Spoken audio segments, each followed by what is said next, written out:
உறுதியான உழைப்பால் சாதிக்கும் விருச்சக ராசி அன்பர்களே, 2026ஆம் ஆண்டு விருச்சக ராசி அன்பர்களுக்கு ஆண்டின் முதல் பாதியில், அதாவது மே 2026 வரை குரு பகவான் உங்கள் அஷ்டமஸ்தானமான 8ஆம் இடத்தில் சஞ்சரிப்பது ஆரோக்கியத்திலும் எதிர்பாராத செலவுகளிலும் கவனத்தை கோரும். எனினும் ஆண்டின் நடுப்பகுதிக்கு பிறகு குரு பகவான் பாக்யஸ்தானமான 9ஆம் இடத்திற்கு மாறுவது உங்களுக்கு பெரும் அதிர்ஷ்டத்தையும் நிதி வளத்தையும் கொண்டு வந்து சேர்க்கும். சனி பகவான் உங்கள் 5ஆம் இடத்தில் பூர்வ புண்ணிய ஸ்தானத்தில் சஞ்சரிப்பதால் பிள்ளைகள் வழியில் பொறுப்பும் உழைப்பும் கூடும். இந்த ஆண்டு நீங்கள் விடாமுயற்சியுடன் செயல்பட்டு உங்களின் திறமையை மெருகேற்றி வெற்றி காண்பீர்கள். வாங்க இப்ப நட்சத்திரங்களுக்கான பலன்களை பார்க்கலாம். விசாகம் 4ஆம் பாதம். இந்த நட்சத்திர அன்பர்களுக்கு ஆண்டின் முதல் பாதியில் உடல் ஆரோக்கியத்தில் கூடுதல் கவனம் தேவை. சில சமயங்களில் தன்னம்பிக்கை குறையலாம். ஆண்டின் 2ஆம் பாதியில் ஆன்மீக பயணம் அல்லது யாத்திரை மேற்கொள்ள வாய்ப்பு உண்டு. பொருளாதார நிலைமை சீராகும். அடுத்ததாக அனுஷம். சனியின் ஆதிக்கத்தில் பிறந்த அனுஷம் நட்சத்திரக்காரர்களுக்கு பணியில் பொறுப்பும் விடாமுயற்சியும் கூடும். புதிய தொழில்களை தொடங்குவதற்கான அடித்தளம் அமைப்பீர்கள். பூர்வீக சொத்துக்களில் இருந்து லாபம் காணலாம். பிள்ளைகளின் எதிர்காலம் குறித்த திட்டங்களில் கூடுதல் கவனம் செலுத்துவீர்கள். அடுத்ததாக கேட்டை.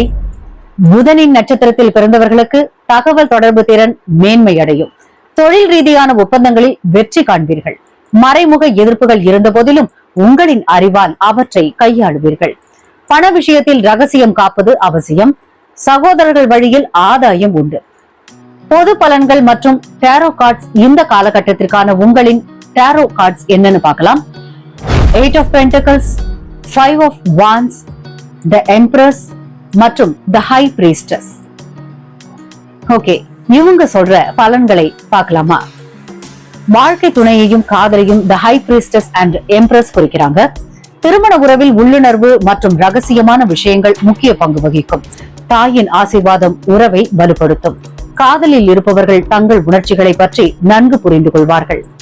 வளமும் செழிப்பும் வீட்டிற்குள் நிலவும். தொழில் மற்றும் வேலையை 8 of Pentacles and 5 of Wands குறிக்குது. நீங்கள் உங்கள் வேலையில் கடினமாக உழைத்து புதிய திறமைகளை கற்றுக்கொள்வீர்கள். பணியிடத்தில் போட்டி சூழலும் சக ஊழியர்களிடையே கருத்து வேறுபாடுகளும் நிலவலாம். அவற்றை திறமையாக கையாள்வது அவசியம். நிதி நிலைமை மிகவும் செழிப்பாகவும் இருக்கும். வெளிநாட்டு தொடர்புகளால் ஆதாயம் உண்டு.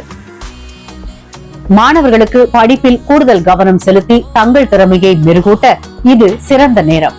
உள்ளுணர்வின் அடிப்படையில் எடுக்கும் முடிவுகள் வெற்றிக்கு வழிவகுக்கும். அதிர்ஷ்ட எண் 9 மற்றும் 1. அதிர்ஷ்ட நிறம் ரெட், yellow. உங்களுக்கான பரிகாரம் செவ்வாய்க்கிழமை தோறும் முருகப் பெருமானை வழிபடுவது மற்றும் வியாழக்கிழமை தட்சிணாமூர்த்தியை வணங்குவது அஷ்டம குருவின் தாக்கத்தை குறைத்து உடல் மற்றும் மன ஆரோக்கியத்தை பலப்படுத்தும். முக்கிய முடிவெடுக்கும் நாட்களாக மாதத்தின் 9, 18, 27 ஆகிய தேதிகள் மற்றும் செவ்வாய்க்கிழமை, ஞாயிற்றுக்கிழமைகளில் முக்கியமான முடிவுகளை எடுக்கலாம். இந்த ஆண்டு உங்கள் விடாமுயற்சி மற்றும் உழைப்பின் மூலம் நீங்கள் பெறும் ஞானமும் உள்ளுணர்வும் உங்கள் சவால்களை எதிர்கொண்டு செழிப்பான வாழ்க்கை பாதையில் பயணிக்க உதவும்.